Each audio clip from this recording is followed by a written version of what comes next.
Ngicela nje kubonga nabothishela labe bandikhozi from Tuesday. I feel bende kahle kakhulu. Ngicela sibashayele intandla. Nabo batishayele intandla. I heard ukuthi commitment was so high nami bengitibonela kude lo bekadotsha ahamba.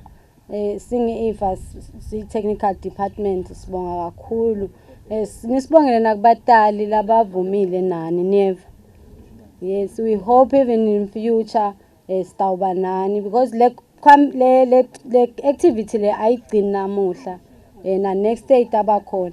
Mina ngikucela konje nyalo buyelani nidlale because kune league yeni ledlalako. Nibafundekele labo thishela banijimise neva. Then kwende la niqhubeke niyokwenda nasesikolweni. Thank you.